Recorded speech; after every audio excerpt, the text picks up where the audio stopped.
En esta tarde estoy usando la versión Reina Valera 1960.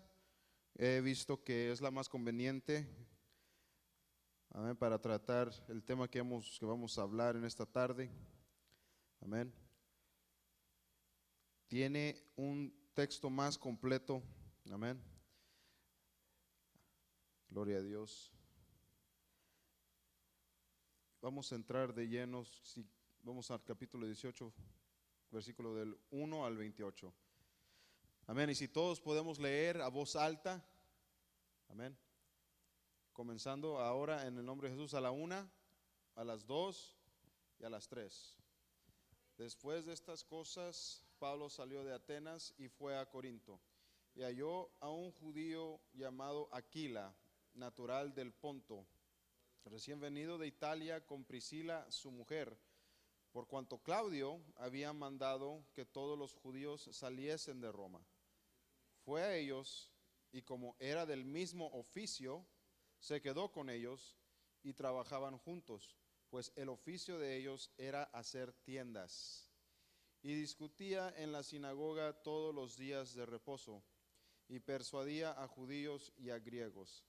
Y cuando Silas y Timoteo vinieron de Macedonia, Pablo estaba entregado por entero a la predicación de la palabra, testificando a los judíos que Jesús era el Cristo. Pero oponiéndose y blasfemando estos, les dijo, sacudiéndose los vestidos, vuestra sangre sea sobre vuestra propia cabeza. Yo, limpio, desde ahora me iré a los gentiles. Y saliendo de ahí, se fue a la casa de uno llamado Justo, temeroso de Dios, el cual estaba junto a la sinagoga. Y Crispo, el principal de la sinagoga, creyó en el Señor con toda su casa, y muchos de los corintios, oyendo, creían y eran bautizados. Entonces el Señor dijo a Pablo en visión de noche, no temas, sino habla y no calles, porque yo estoy contigo y ninguno pondrá sobre ti la mano para hacerte mal, porque yo tengo mucho pueblo en esta ciudad. Y se detuvo allí 1 año y 6 meses, enseñándoles la palabra de Dios. Pero siendo Galión procónsul de Acaya, los judíos se levantaron de común acuerdo contra Pablo y le llevaron al tribunal, diciendo, este persuade a los hombres a honrar a Dios contra la ley.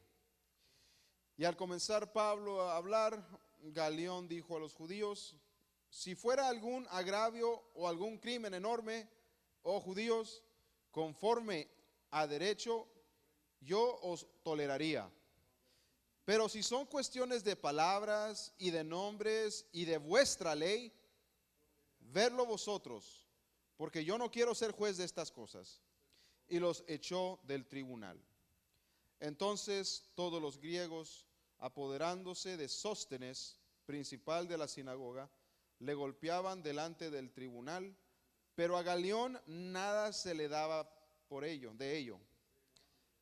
Mas Pablo, habiéndose detenido aún muchos días allí, después se despidió de los hermanos y navegó a Siria, y con él Priscila y Aquila, habiéndose rapado la cabeza en Cencrea, porque tenía hecho voto.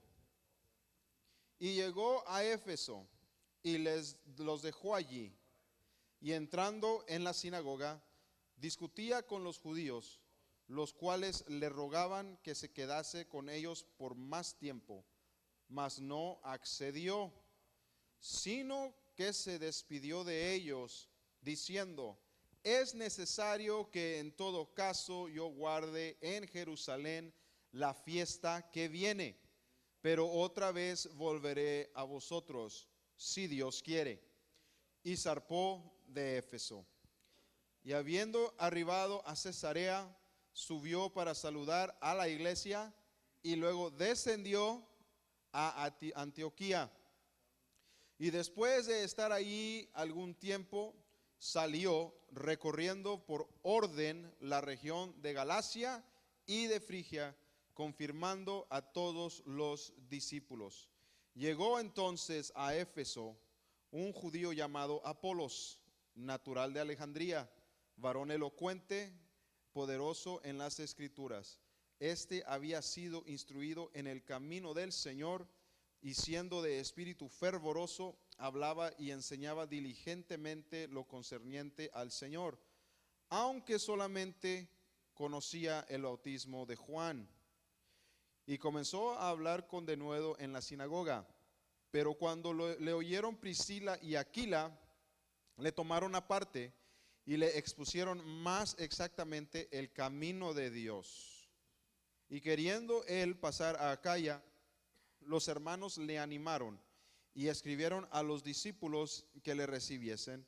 Y llegado él allá, fue de gran provecho a los que por la gracia habían creído, porque con gran vehemencia refutaba públicamente a los judíos, demostrando por las escrituras que Jesús era el Cristo. Amén, gloria a Dios. Como vemos en el mapa, estamos hablando de la región donde Pablo viajó. Vimos que él comenzó en Antioquía, fue a Tarso y luego llegó a Derbe. El Señor, por una razón u otra, en este viaje le dijo: no pases a Galacia y no pases a Frigia. Amén. Porque hablamos de que aunque debemos de predicar el evangelio a toda persona, muchas veces hay personas que no están listas. A veces hay personas a las cuales tú no puedes llegar. A veces hay personas a las cuales tu vecino es el que puede tocar con sus palabras. Amén. Puede llamar la atención de esa persona, y muchas veces no es de nosotros. Amén. Por eso es un equipo de todos. Amén. Luego el Señor ahí le indicó por sueño que fuera a Macedonia, ¿verdad? Que fuera a Macedonia. Amén. Y ahí fue a ayudar, y allá se encontró con Lidia, y luego se encontró con el carcelero. Amén. Sufrió ahí Pablo, pero hubo almas que fueron salvas. Amén. Y vemos que entra en el capítulo 15, como cubrió nuestro hermano pastor la semana pasada. Vemos que Pablo entra a Atenas, a la gran capital griega, la gran capital del pensamiento occidental. Amén. Reconocida mundialmente hasta el día de hoy como la cuna de la civilización occidental. Amén. De todos los países de habla hispana, de habla francesa, de habla inglesa. Amén. Todos los países se consideran relacionados, muy influidos por la antigua Grecia, por esta ciudad. Amén. Y vemos a Pablo que trata de ministrar a los atenienses. Vemos a Pablo que trata de introducir el evangelio a los atenienses, trata de apelar a la atención de los atenienses. Va al Areópago, que se llama the Areopagus en English, Mars Hill, también se llama de esa forma, y va y expone, va con su elocuencia, va a enfrente de gente, de filósofos, de personas que se sientan a conversar, a discutir temas diversos de toda índole, de todo tipo, gente que le gusta pensar, gente que le gusta plantear argumentos, y él les expone el evangelio. Amén. Y vemos que después de tener un limitado número de limitado éxito, amén, no fue muy exitoso en su intento. Amén. Los atenienses no estaban listos. Amén. No estaban listos para eso. Así que él decide, como vemos en el capítulo 18, dirigirse hacia Corinto. No sé si se puede observar, ahí está la cruz. Vemos que está Atenas y acá está Corinto. Así que él llega a Corinto. Y vemos que cuando él llega a Corinto,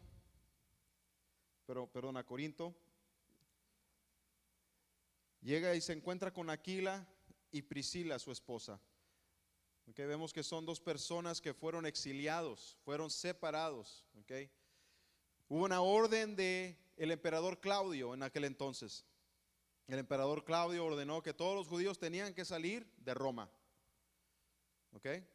Es muy posiblemente la razón por la cual la iglesia en Roma perdió su conexión con las raíces hebreas de su creencia, de la creencia, amén, de la fe. Es muy posible que esa fuera la razón. Vemos que Pablo se encuentra con Aquila y Priscila, que también eran judíos, ahí mismo en Corinto. Vemos en el versículo 2 que ellos eran del mismo oficio, Pablo y Aquila, Saulo y Aquila, eran del mismo oficio. Se cree, el texto dice que eran fabricadores de tiendas, ¿okay? Que hacían tiendas que se usan estacas para poner tipo vivienda o tipo de almacenaje.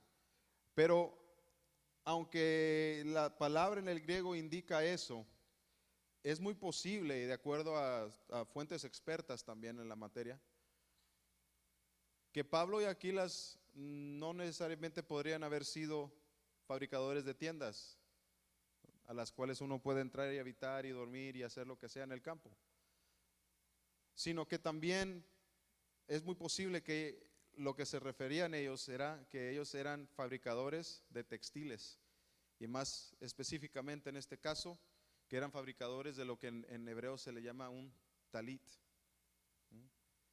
Es una perspectiva, una perspectiva que nunca se ha planteado, pero es muy pertinente, porque después de todo, ¿a qué se dedica Pablo? Después de todo, ¿cuál es el énfasis de Pablo? Después de todo, ¿cuál es la enseñanza de Pablo? Vemos que la enseñanza de Pablo es la doctrina, la obediencia a la palabra de Dios de acuerdo a la enseñanza de nuestro Mesías, Jesús, Yeshua, ¿verdad? Eso es el corazón de Pablo, eso es lo que le hace levantarse cada mañana. Amén. Él no se levanta para trabajar, él no vive para trabajar, ¿verdad? Él trabaja para vivir, pero vive por la palabra de Dios, vive para la palabra de Dios. Él se dedica a eso, es el corazón de él, como debe de ser el corazón de todos nosotros. Amén. Así que es una perspectiva muy única y es muy posible que sea el caso, ¿no? Nunca lo habíamos visto de esa forma, tal vez nunca vimos esto para nada, tal vez nunca alguien nos lo comentó, y es muy cierto, ¿okay? Porque el talit en sí es un símbolo obvio de los mandamientos de Dios, ¿verdad? No sé si nuestro hermano pastor haya mencionado, tal vez vamos a entrar a una enseñanza más profunda acerca de el talit, the prayer shawl en inglés, no sé cómo se llama en español. La única palabra que se me ocurre es talit, que es lo que se usa para cubrirse cuando uno ora. ¿Ven? Porque uno puede usarlo para cubrirse la cabeza y crear una privacidad cuando está uno en oración. Ese es el propósito del talit, ¿verdad? Acá en la iglesia moderna no estamos acostumbrados a ver ese tipo de cosas, ¿verdad? Pero veamos a los mesiánicos en Israel y es muy posible que ellos sí lo usen y lo hagan, ¿verdad? ¿Por qué? Porque es un mandato tener una prenda que uno vista, que tenga los flecos, ¿verdad? Es una ordenanza bíblica. O sea que este talit representa los mandamientos de Dios, es muy simbólico, ¿verdad? Así que es muy posible que eso es lo que Pablo hacía, que Pablo era un costurero, junto con Aquila igual, que Aquila podría haber sido un costurero. Amén. Y no cualquier costurero, sino fabricadores de talit, de prendas de oración. Amén. Es muy posible. Dile a tu vecino, mira pues. Amén. Así que vemos que Pablo en el versículo 3 al 5, vemos que Pablo empieza a predicar. Como siempre, vemos que la tendencia que Dios le dio, de acuerdo al orden que Pablo le dio, de acuerdo al orden que Dios le dio a Saulo, vemos que cuando Dios llamó a Saulo, le dice que va a ser de testimonio a los judíos y a los gentiles y a los hijos de Israel, ¿verdad? Y a reyes también le dijo, ¿verdad? Así que él va en orden, porque la salvación, de acuerdo a la palabra de Dios, viene al judío primero y también al griego o al gentil. Así que Pablo enseguida trata de ministrar, trata de razonar y trata de persuadir a los judíos en las sinagogas cada sábado. Amén. Lo vemos en la palabra de Dios, dice que lo hacía en el versículo 3 al 5, vemos que él testificaba de la palabra de Dios, de la ley, de los profetas y de los salmos. Él usaba la ley, los profetas y los salmos. Adivinen por qué solamente usaba la ley, los profetas y los salmos, que hoy todavía se consideran como el Antiguo Testamento. ¿Alguien quiere? Y no tenemos el micrófono. A ver si nos pueden ayudar. Gloria a Dios, no hay problema. ¿Alguien por qué? ¿Por qué solamente Saulo usaba la ley, que son los 5 libros de Moisés? Usaba los profetas, los menores y los mayores. ¿Y por qué solamente usaba los salmos, que también incluye los libros poéticos, sabiduría, proverbios, cantar de cantares? Hermano. Porque esos eran los únicos libros que estaban disponibles a ellos en ese tiempo. ¿Creen que está en lo correcto el hermano? ¿Sí o no? ¿Sí o no? ¿Sí o no? Yes. Él dice que sí, él está confiado, él tiene una confianza. He's confident. Él está confiado. ¿Verdad? Y es cierto. No había Nuevo Testamento, lo que hoy nosotros llamamos el Nuevo Testamento. No había Nuevo Testamento. ¿Se pueden entender eso? ¿Podemos captar eso? Nosotros en el siglo XXI, en el siglo XX, en el siglo XIX, en el siglo XVIII, XVII, XVI, todos estos 500, 600 años, no hemos podido captar, no hemos podido entender que lo que los creyentes de aquel entonces tenían era solamente la ley, los profetas y los salmos, los escritos, amén, que se consideran poéticos, que en hebreo se llama Tanaj, ¿verdad? ¿Se acuerdan? Hermano pastor. Hermano pastor tiene un comentario. Díganos, hermano pastor. This is just a curveball. Esto solo es un comentario. Hay varios eruditos Hay varias personas sabias que tienen una diferencia de opinión entre el canón que nosotros hoy llamamos el Antiguo Testamento, formado en Babilonia, y el que fue formado en Jerusalén. Y la diferencia de los comentarios entre los estudiosos es de que el canón, o lo que nosotros llamamos el Antiguo Testamento o Tanaj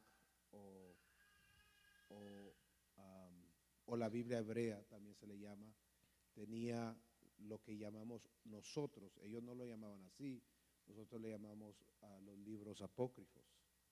Y la razón que los menciono es porque muchos de los escritos en el Nuevo Testamento, la epístola de Judas, la carta de Romanos, segunda de Pedro y otros libros de la Biblia del Nuevo Testamento hacen referencias a los libros de sabiduría de Salomón, a primera de Enoch, a otros libros.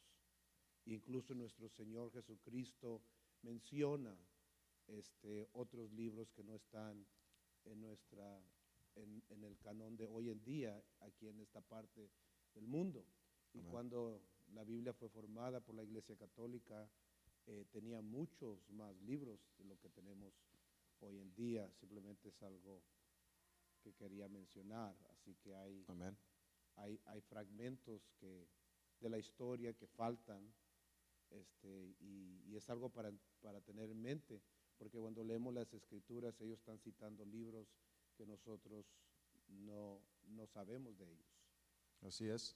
Vemos, como dijo el hermano pastor, en la carta de Judas, porciones del libro de los Romanos, de la carta a los Romanos, muchos comentarios que hace nuestro Señor, nuestro Mesías en los evangelios, otros comentarios que hace Pedro, ¿no? Hacen referencia a otros libros,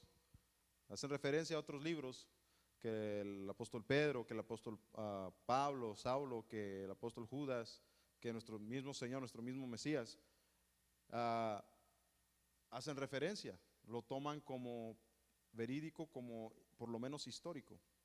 ¿Mm?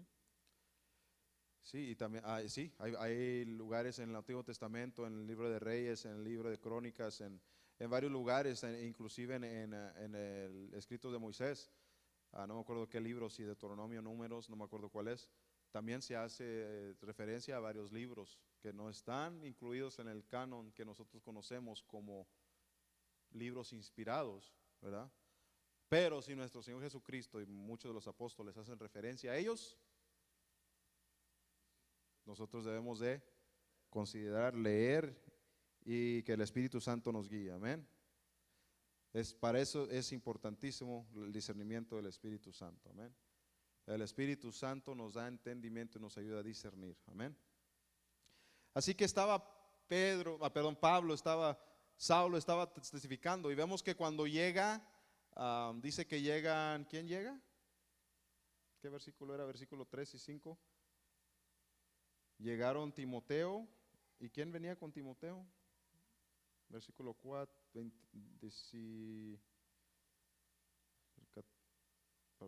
versículo, ¿quién venía con ellos? Cuando Silas y Timoteo vinieron. Silas y Timoteo llegaron a ayudar a Pablo y entonces con más ganas Saulo se llenaba por completo de lleno, daba mucho más tiempo para empezar a testificarle a los demás judíos, a sus compañeros judíos, amén. Pero vemos que en este caso a los que les estaba testificando no lo reciben, le rechazan. Y no tan solo le rechazan, sino que también empiezan a blasfemar. Vemos el versículo, dice que empezaron ellos oponiéndose y estaban empezando a blasfemar. Así que esto incomoda a Pablo, esto enoja a Pablo, eso desilusiona a Pablo. Y vemos que Pablo se desilusiona y lo vemos en versículo 16. Versículo 6. Pablo sacude sus vestiduras. Pablo sacude sus vestiduras. Diría uno hoy, bueno, ¿que se mojó o qué? ¿Se mojó la prenda? ¿Se mojó el saco o qué? Él se sacude todo. Bueno, le echaron tierra encima y se está sacudiendo la tierra o qué? Porque dice la palabra que Dios que Saulo se sacude las prendas, sacude su ropa. Okay, eso es un símbolo hebreo, muy hebreo. Es un símbolo muy hebreo cuando uno está en desacuerdo con alguien, cuando uno no es aceptado, cuando uno está en contra completamente, alguien viene y se muestra ofensivo, se muestra que no está aceptando a la persona completamente su mensaje. La costumbre hebrea es de sacudir las prendas y decir: no tengo nada que ver contigo, no tengo nada que ver contigo, ya me harté, ya me enojé, estoy desilusionado, estoy frustrado contigo, me voy, no tengo nada contigo. Y en ese momento él se quiere desconectar de la comunidad judía.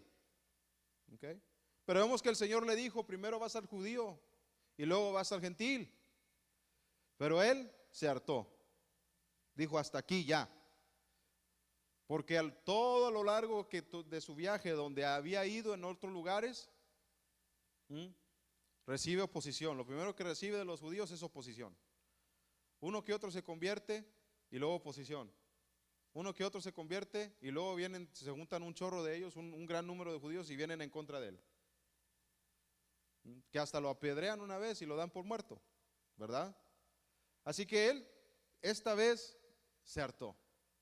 Es humano, ¿verdad? Uno como humanos se puede llegar a hartar, como decimos vulgarmente, a frustrar, a desilusionar, a enojar, ¿verdad?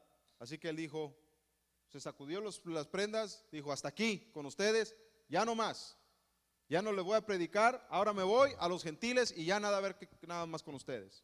Pablo se desilusiona, pero vemos que Dios actúa. Porque no pasa un versículo, ni siquiera pasan 2 versículos. Y vemos que en hacer bien con su palabra, lo que él dijo, que se iba a los gentiles y no iba a regresar a los judíos, se va y se encuentra un gentil llamado Justo, que es un adorador de Dios. Y a los gentiles que temían de Dios se les llamaba adoradores de Dios o temerosos de Dios. Ese era el término o el título que se le daba a estos gentiles que no eran de Israel, ¿verdad? Pero ellos tenían temor de Dios y estaban buscando a servir al verdadero Dios, ¿verdad? Así que se encuentra este justo, pero da la casualidad, que no es casualidad, porque en la palabra de Dios y con Dios nada es casualidad, de que este tal justo vive enseguida de una sinagoga y es buen amigo, se lleva bien, tiene buena relación con el presidente de esa sinagoga. Así que cuando llega justo a predicarle y a exponerle el mensaje, cuando llega Pablo a exponerle el mensaje del evangelio, la salvación a los gentiles de nuestro Mesías, adivinen quién está oyendo también con ellos. El líder de la sinagoga, otro judío, a los que Pablo dijo, ya no, ya estoy harto, ya no quiero nada que ver con esta gente. Son mi pueblo, pero es como si no lo fueran. Y vemos que se llama Crispo, el presidente de la sinagoga, el encargado de la sinagoga, se llama Crispo. Y de todos los judíos, este no lo recibió mal. De todos los judíos, los otros lo querían apedrear, los otros estaban blasfemando, los otros no querían nada que ver con Jesús, como vemos en el texto. Pero este no tan solo acepta a Jesús, no tan solo acepta que Jesús, Yeshua es el Mesías, también su casa lo hace y también mucha gente, muchos corintios lo hacen. Así que todos ellos son bautizados. Así que cuando Pablo dice, ya no más con ustedes, ya no tengo nada que ver con mi pueblo, ya estoy harto, el Señor no lo deja que se vaya de su llamado. Amén. No lo deja que se aparte de su llamado. He oído muchos estudios que dicen que desde ese punto en adelante se supone que Saulo ya no le predicó a los judíos, a su pueblo, y no es cierto. No es cierto. Enseguida se nota que la gente que dice eso, inclusive lo han dicho en programas de televisión, se nota que no estudiaron el libro completamente. Se nota que solamente vieron ese versículo y no siguieron leyendo el capítulo. ¿Amén? Desafortunadamente, tristemente, trágicamente. Y así salió en televisión. Yo lo oí, yo soy testigo. Amén. Así que llega y el Señor no lo deja que se vaya del llamado que le dijo. Y el Señor le dijo sí, yo entiendo, estás frustrado, pero no. ¿Okay? Y vemos que el Señor le dice a Saulo, básicamente, en pocas palabras, le dice, no calles. Por medio de un sueño le habla el Señor a Saulo en la noche y le dice, no calles, no tengas miedo, no temas, no calles, sigue predicando. Que estoy contigo y nadie te hará daño, nadie te tocará. Pues mucho pueblo hay para mí en esta ciudad, le dijo el Señor. Mucho pueblo hay, mucha gente hay para mí en esta ciudad. Así que sigue predicando Saulo, y vemos que Saulo permanece por 1 año y medio en la ciudad de Corinto. ¿Okay? Es muy posible que la mayoría del tiempo que Saulo, o más bien que las palabras en el original, en el lenguaje original, querían transmitir la idea de que Saulo se quedó en Corinto por la duración de todo un ciclo de lectura de la porción semanal. ¿Saben ustedes cuál es la porción semanal? ¿Se acuerdan? ¿Se acuerdan? Es lo que estamos tratando de leer todos los viernes a lo largo de la semana para estar listos para hablar y platicar de ella y aprender más de ella todos los viernes. ¿Se acuerdan? La porción bíblica semanal. ¿Ya? Eso es lo que, créanlo o no, eso es lo que Saulo usaba para estudiar la palabra de Dios. Es lo que Saulo usaba para predicar y para enseñar la palabra de Dios. Hermano pastor, ¿tiene un comentario? Si le pueden pasar por favor el micrófono. Ahí va, hermano. Simplemente quería mencionar que no tan solo él, el Señor Jesucristo estudiaba la palabra de Dios de esta forma. Lo miramos cuando está en la sinagoga, en el Evangelio de Mateo. Pedro estudiaba la palabra de Dios de esta forma. Santiago estudiaba la palabra de Dios de esta forma. todos los discípulos estudiaban la palabra de esta forma por porciones Amén. semanales. Amén. Los apóstoles lo hacían. Nuestro Señor, nuestro Mesías, obviamente. Los demás fariseos lo hacían. Los celotes lo hacían. Los saduceos lo hacían. Todas las sectas religiosas en Israel lo hacían. Toda persona que se consideraba judía lo hacía. En otras palabras, estamos haciendo lo correcto ante los ojos de nuestro Mesías, porque Él enseñaba en ese formato. Es el formato que nuestro Señor usaba para enseñar. Él no le hacía así al aire. ¿De qué voy a predicar? ¿De qué voy a enseñar esta semana? No, gloria a Dios. Él te iba con el programa. Porque cada vez que regresamos al mismo pasaje, al siguiente año hay otra cosa completamente diferente de la cual podemos estudiar en una misma porción. Amén. Así que hay mucho que aprender en el año. Y es posible que él se quedó en Corinto por lo menos todo un ciclo y después un poco más. ¿Okay? Un ciclo de la lectura. Amén. Y seguimos. Vamos cronológicamente, vamos a ir cronológicamente y vamos a seguir mencionando ciertas cosas que van a sobresaltar en el texto, ¿ok? Vemos que Pablo es confrontado otra vez, una vez más, del capítulo 18, versículos del 11 al 17. Podemos ver que Pablo es llevado ante el procónsul Galio. El procónsul Galio es el procónsul que ha sido puesto ahí por el poder romano, es autoridad romana. Y vienen los demás judíos que se oponen a la prédica, a la doctrina, ¿okay? De la enseñanza de la palabra de Dios conforme a nuestro maestro, nuestro Mesías, ¿verdad? Vienen y no están de acuerdo con él, como siempre lo ha pasado, ¿okay? Hasta lo apedrearon. Y lo llevan hasta el procónsul y le dicen básicamente que Pablo está enseñando a que la gente honre a Dios o alabe a Dios en contra de la ley. En otras palabras, Pablo está quebrando la ley. Pero la cosa es esta, que ellos alegan de que Pablo está quebrando la ley de Dios. La ley que le fue dado al pueblo hebreo. Que le fue dado es una ley espiritual, es una ley que no tiene nada que ver con este mundo. Amén. Y Galión es un procónsul, pero él es una autoridad en este mundo. No es una autoridad espiritual. Y él no está bajo la misma autoridad espiritual.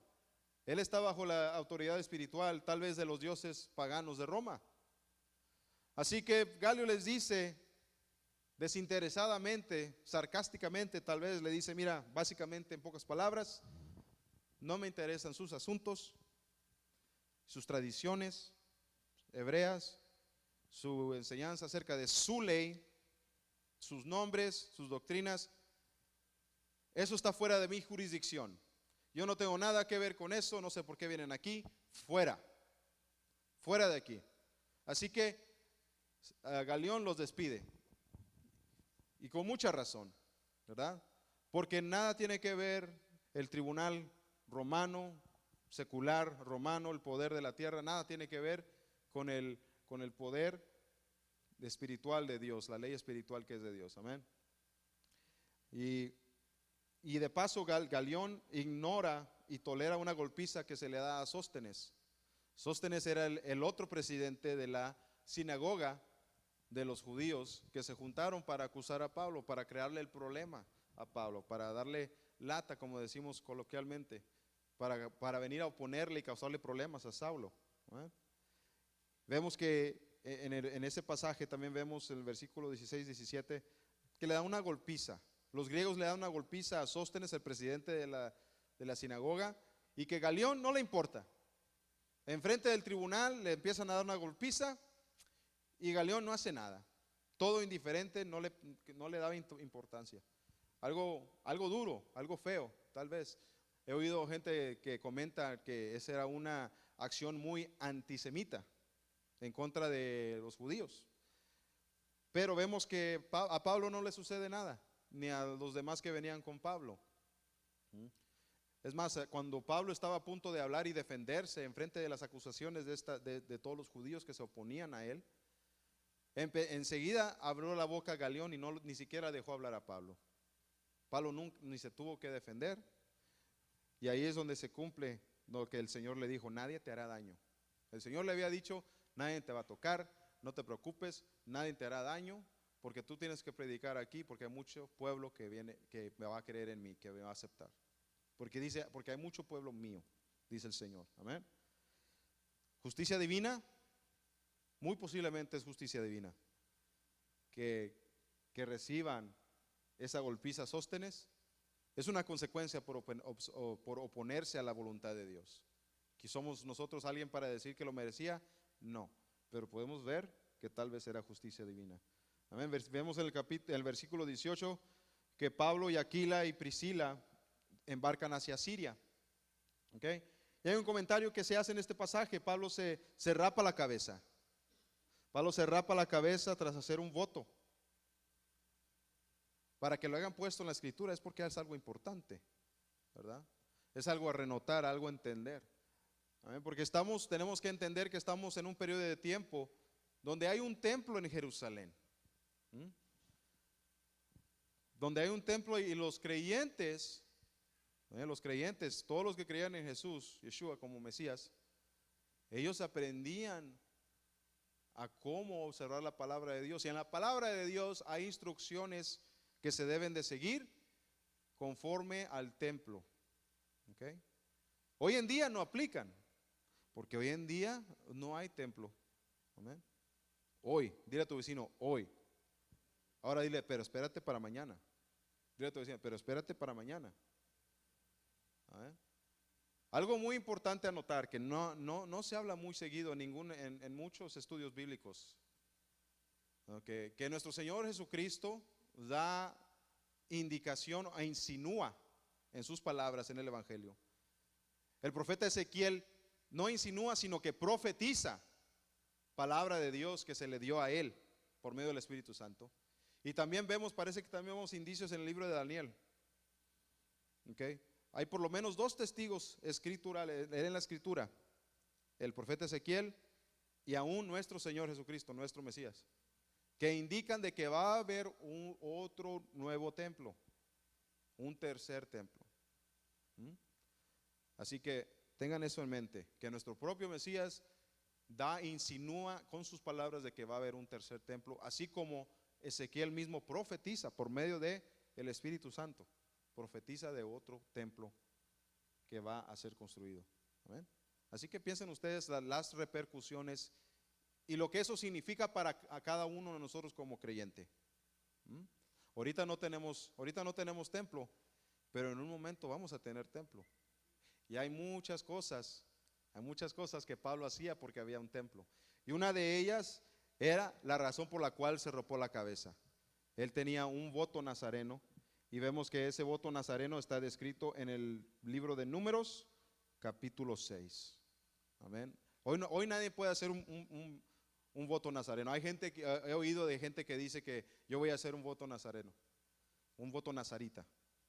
No se puede hacer un voto nazareo hoy en día. Y lo deletreé incorrectamente aquí. Debería ser nazareo o nazarita. Déjale, quito la N. Es nazareo o nazarita. Hoy no se pueden hacer esos votos. Así que la gente que se deja el pelo largo, dudo que sea porque quieren hacer un voto nazareno, porque no se puede hacer un voto nazareno porque no hay templo. Tiendo a pensar que están en rebeldía y que quieren ser únicos y ser rebeldes en esa manera. ¿Okay? Hermano pastor, ¿tiene algún comentario? Sí, solamente quería mencionar del templo, ya que es muy importante en las escrituras. El templo físico fue dado a Moisés en el desierto y fue dado para todas las naciones. Moisés no era judío, y es algo que muchas veces al leer las escrituras no percibimos. Así Los es. judíos solamente son una tribu de 12. Así es. Hoy en día se usa generalmente. Hubieron muchas épocas donde el pueblo de Dios no tenía templo y no se podía aplicar todos los mandamientos, todas las formas de ser santo a Jehová. Sin embargo, hay temporadas donde sí ha habido templo. Amén. El de Moisés, el de Salomón, la renovación de Herodes y también el libro de Ezequiel termina diciendo y profetizando de que se volverá a construir un templo. Lo único que no menciona Ezequiel, no menciona el lugar donde el templo va a ser mencionado, pero menciona de que si usted lee el libro, de que va a ser enorme, que va a tener más gloria y más resplendor que los anteriores. Amén. Y simplemente es algo que quería mencionar, y también que el templo no es solamente para quitar pecados. Hay otras cosas, otros oficios, ofrendas de agradecimiento, lectura de la palabra de Dios, oración. Había otras cosas que se hacían en el templo que no tenían nada que ver con pecado, que agradaban y honraban al Dios Todopoderoso. Así es, así es. Muchas gracias, hermano pastor, que mencionó eso, porque el mismo Isaías dice que el templo será casa de oración para todas las naciones. Vemos en el libro de Isaías capítulo 2 que todas las naciones tendrán que venir al templo, al monte de Sión, a oír la palabra de Dios y a celebrar la fiesta de los tabernáculos. Amén. Y el que no subiere no va a recibir lluvia, no van a poder tener grano, cosecha, no van a poder tener comida por ese año, van a tener que sobrevivir de lo que haya quedado del año pasado. Amén. Esa es otra enseñanza, pero está ahí, y como dijo nuestro hermano pastor, muy bueno que lo dijo, hoy en día los judíos tradicionalistas, talmúdicos, que no creen en Jesús, en general también los judíos son muy generalistas en el término judío, ¿verdad? Porque hay levitas que son judíos, porque hay descendientes de la tribu de Benjamín que se consideran judíos. Amén. Ellos saben que la línea de los tatarabuelos vienen de la tribu de Benjamín, pero ellos se llaman judíos. Bueno, eso es hoy en día. En aquel entonces Moisés no se consideraba judío, él era un levita, ¿no? Josué no se consideraba un judío, él era un efraimita. Josué, el que llevó al pueblo a cruzar el Jordán, el que siguió después de Moisés, ¿verdad? Caleb se injertó a Judá, injertado a Judá, así como muchas familias de las que salieron de Egipto, ¿ok? De esa multitud mixta, muchos de ellos se injertaron al pueblo. Amén. Seguimos. Muchas gracias, hermano pastor, por hacer ese comentario. El templo en ese momento estaba en existencia, podían hacerse votos, tenía que ser israelita, tenía que ser un creyente, tenía que estar en pacto con el Señor para poder entrar a ese nivel y hacer sus votos. Amén. Bueno, después de eso, vemos que entra Pablo a Éfeso, sale de Corintios, en Cencrea, que está cerca de Corinto, todavía en Grecia, ahí es donde él se rapa la cabeza. Okay, se rapa la cabeza, y eso va conforme a los mandamientos en Números capítulo 6, todo lo concerniente al voto de Nazarita, ¿verdad? Pero vemos que él zarpa de allí y se va a Éfeso. Amén. Y ahí entra a una sinagoga de los judíos, obviamente, y entra, y vemos que la palabra en la versión Reina Valera y otras versiones usan la palabra que él se puso a discutir. Dice que Pablo se puso a discutir. Pero vemos el versículo y dice que Pablo se puso a discutir por un tiempo con ellos, pero que se tuvo que ir, pero que los mismos personas con las que él estaba, los judíos con quien él estaba discutiendo, le rogaron que se quedara unos días más, un tiempo más. ¿Quién en su buen juicio le pide a otra persona que se quede con ellos mientras están discutiendo? ¿Verdad? Porque el significado que tenemos nosotros de discutir en el mundo actual, y tal vez pues en el español se entiende generalmente que discutir es estar peleando, estar alegando, uno contradiciéndose uno al otro, debatiendo y estando con palabras peleando. No, en el griego, no lo puse aquí, pero en el griego es peithen, epithen, Epicen es la palabra, epicen. Epicen significa persuadir, llamar la atención, tratando de persuadir, de presentar algo que tú todavía no conoces. Y mira, te conviene esto porque esto, esto y esto. Y mira, esta es la verdad porque esto y esto y esto. Mira, este Jesús, Yeshua, es el Mesías porque esto. Mira Isaías, mira Ezequiel, mira Jeremías, mira Oseas. Mira lo que dice aquí. Amén. Así que él con la palabra de Dios estaba persuadiéndolos por muchos días. Que esta gente, esta sinagoga le persuadieron, quédate con nosotros unos días más. ¿Y por qué no se quedó Pablo? Debería haberse quedado, ¿verdad? ¿Por qué? Porque tanto estaba peleado él con los judíos, tan desilusionado estaba él, tan frustrado estaba él, de que previamente en la mayoría de las congregaciones judías a las donde iba, a las sinagogas, casi lo sacaban a golpes. Y una vez lo apedrearon, ¿verdad? Y lo llevaban al tribunal y le amenazaban para golpearlo, ¿verdad? Ahora estás teniendo éxito con los judíos, con tu pueblo estás teniendo éxito. ¿Por qué te vas? Saulo, ¿por qué te vas? Pregúntale a tu vecino, ¿por qué se fue? ¿Por qué se fue? Tuvo algo que hacer. ¿Qué dijo Pablo? Tengo algo que hacer. Y sí, técnicamente sí. Saulo no accede, tiene que subir a Jerusalén. Es lo que le dice él al pueblo. Le dice, no, porque me es necesario, dice él, es necesario que yo suba a Jerusalén a celebrar las fiestas en el templo.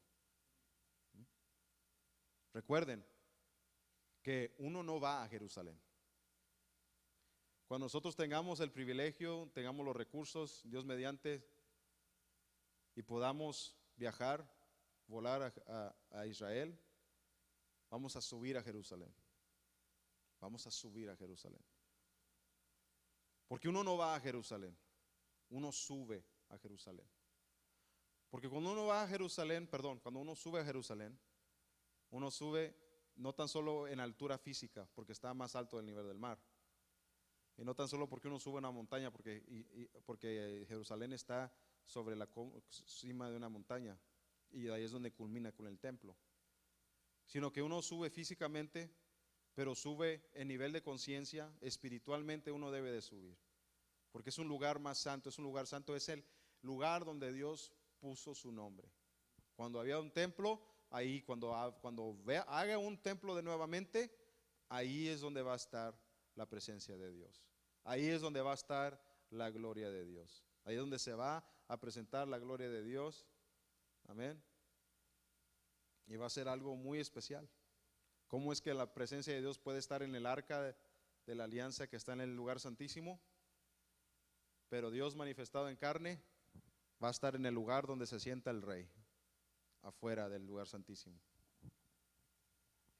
Y ahí le dejo, porque no hemos hecho un estudio acerca del plantel, la estructura del templo, ni los lugares del templo. Eso es una enseñanza aún más profunda y muy detallada.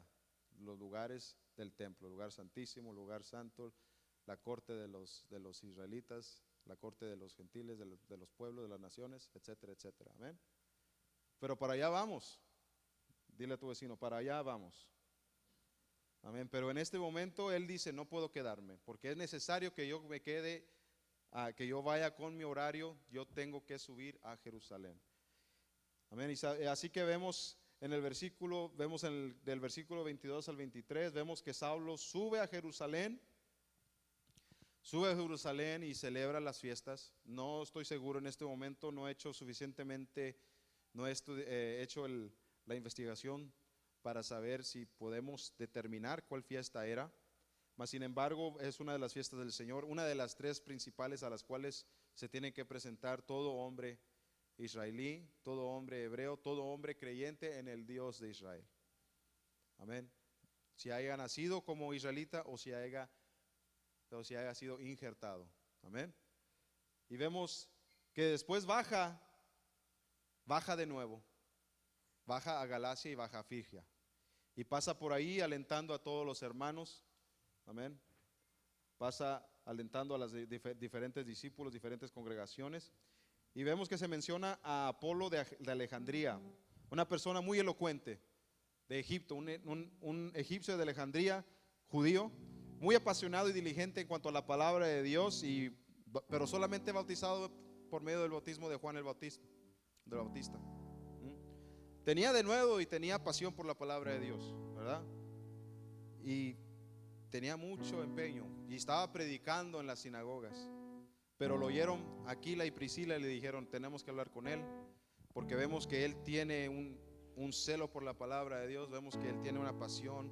Él va él va predicando un tema de arrepentimiento como se le enseñó Juan. Pero como sabemos, Juan era el precursor a el Mesías. Así que, así como Juan era el precursor al Mesías, todos iban del bautismo de Juan al bautismo de Jesús. Así que ya estaba listo. Apolo de Alejandría ya estaba listo para brincar de la enseñanza de Juan el Bautista a la enseñanza de nuestro Mesías. Amén. Así que Aquila y Priscila le dicen: ven acá, vamos a enseñarte el camino de la vida, el verdadero camino de Dios. Okay, porque tienes el arrepentimiento, tienes la doctrina, que vemos que tienes celo por la palabra de Dios y por practicarla bien. Pero déjame mostrarte que el Mesías ya vino. Y ahora esta es la doctrina. Estás muy cerca. Ahora tenemos que cambiar esto aquí, esto acá, esto allá. Amén. Y vemos que Aquila es discipulado Apolo es discipulado por Aquila y acepta al Señor como Mesías y es bautizado. Y luego también Apolo empieza a refutar a todos los judíos que no creen en el Señor. Y empieza a refutar y a defender la fe usando las palabras, usando la palabra de Dios, usando la escritura. Amén. Así que este es un recuento de una forma histórica del capítulo 18 del libro de los Hechos. Amén. Podemos aprender muchas cosas. Encerrar, podemos concluir con nuestra humanidad. Lo que resalta en este capítulo desde el principio es que Saulo se frustra, Pablo se frustra. Y es de humanos frustrarse. Es natural. Amén. Muchas veces tratamos de predicar, muchas veces tratamos de enseñar, tratamos de ministrarle a alguien en el trabajo, en nuestra familia, aún en nuestra propia casa. A veces nuestros hijos no quieren oír, a veces nuestros hermanos no quieren oír, a veces nuestros sobrinos, nuestros primos no quieren oír, a veces nuestros padres no quieren oír. A veces nuestras amistades en el trabajo no quieren oír, o nos tratan mal, nos frustran. Es natural. A veces la gente no está lista. Amén. Pero eso no quita, amén, de que nosotros sigamos haciendo lo que Dios nos llama a hacer. Amén. De vivir conforme a su palabra y poder ser un ejemplo. Conforme vamos aprendiendo su palabra, conforme vamos corrigiendo nuestro caminar. Mientras vamos corrigiendo la forma que Dios quiere que vivamos conforme a su palabra, que podamos seguir siendo luz y podamos seguir siendo un ejemplo, aunque un ejemplo en construcción. Amén. Sin embargo, un ejemplo para que más gente venga a la salvación y al propósito divino que el Señor tiene para cada hombre, cada mujer, cada persona en este mundo. Amén. Vamos a ponernos de pie en esta tarde, porque el tiempo pasa. Gloria a Dios. Vamos a orar rápidamente. Vamos a orar. Bendito Padre, te doy gracias, bendito Dios, por tu palabra. Te doy gracias, bendito Rey, porque tú nos provees ejemplo, Señor, porque tú, Señor, estás listo para proveer enseñanza, bendito Dios, a toda aquella persona que la busque. Te pedimos, Señor, que nos ayudes, Señor, a meditar en tu palabra, Señor, que pensemos, Señor, en lo que leímos, en lo que vimos, bendito Dios, en lo que vimos. Glorifícate, bendito Padre, que podamos ser de honra a tu santo nombre, bendito Dios, en el nombre de Jesús. ¿Cuántos pueden decir amén?